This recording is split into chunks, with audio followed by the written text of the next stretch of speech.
ఇతరులకు సహాయం చేయడం మంచిదేనా లేదా కర్మ ప్రవేశమా? ఖచ్చితంగా కర్మ ప్రవేశమే. ఎందుకంటే ఒకరికి సహాయం చేయాలంటే వాళ్ళను గమనించాలి. ఆర్థిక సమస్యలతో సహాయం అడిగాడనుకుందాము.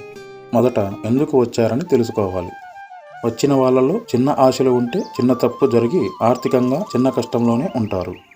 ఉదాహరణకు ప్రతిరోజు వార్తల్లో చూస్తుంటాము, మోసం చేశారని. ఎలా మోసపోయారు? మోసపోయిన వాళ్ళు ఇతరుల నుంచి వడ్డీకి తీసుకొని అధిక వడ్డీకి మరొకరికి అప్పుగా ఇస్తారు. గమనించాల్సిన విషయం ఏంటి? త్వరగా డబ్బులు వస్తుందని. ఇచ్చిన వాళ్ళ వద్ద డబ్బులు కావలసినంత ఉన్నాయి. అత్యాశకు ఎందుకు వెళ్ళడం? ఇచ్చిన వాళ్లకు కోట్లల్లో ఆస్తులు, 5-6 లక్షల ఆదాయం వస్తుంది. ఊరికే ఉండొచ్చు కదా, దేవుడిచ్చిన దానితో తృప్తి చెంది. ఇటువంటి వాటిల్లో ఎక్కువగా మోసపోయేది మహిళలే. మహిళల్లో నిర్మాణాత్మక ఆలోచనలు లేకపోతే ఇవన్నీ జరుగుతాయి. బంగారం తీసుకోవాలి, అందుకు డబ్బులు కావాలి, పిల్లలకు డబ్బు చేయాలి, నా పేరుతో ఆస్తులు ఉండాలి. ఈ ఆలోచనలతో నగరాల్లో చిట్ ఫండ్స్లో మోసపోతుంటారు. నేను చెప్పేది అవసరం లేని వ్యవహారాలు చేయకండి.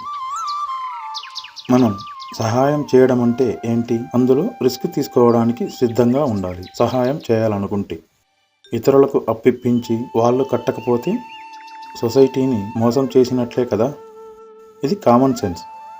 మనమేదో పెద్ద ఉపకారం చేస్తున్నట్టు కాదు, రిస్క్ను తలపై పెట్టుకుంటున్నాము. నేనెప్పుడూ చెబుతుంటా, డబ్బులు ఇచ్చే బదులు సంపాదించడం నేర్పించండి. ఎంతోమందికి ఆవులు ఇప్పించింది అందుకే, డబ్బులు ఇవ్వకుండా, ఆవులతో సంపాదించమని. ఆవులను పెంచండి, కష్టపడండి, ఆవు పాలను అమ్ముకోండి, డబ్బులు వస్తాయి. ఆవులు ఉచితంగా ఇప్పించా, డబ్బులు ఇవ్వకుండా. ఆవుల కోసం అప్పు చేస్తే మళ్ళీ మళ్ళీ అప్పులు చేస్తారు. ఇంటి వద్దే సాగు చేసుకోండి, కష్టపడండి, ఆవులను పెంచండి. సేవ చేసినట్లు అవుతుంది. గోవులో దేవతలంతా ఉంటారు. మహాపాపాలు కూడా పోతాయి గోవులకు సేవ చేస్తే. అప్పుడు కష్టపడడం నేర్చుకుంటారు. కష్టమే తెలియకుండా డబ్బులు తీసుకుంటే ఏమీ తెలియదు. అప్పుడు దాని విలువ తెలియదు. ఈరోజు వీళ్ళిచ్చారు, రేపు ఇంకొకరు ఇస్తారు అనే భావనలో ఉంటారు.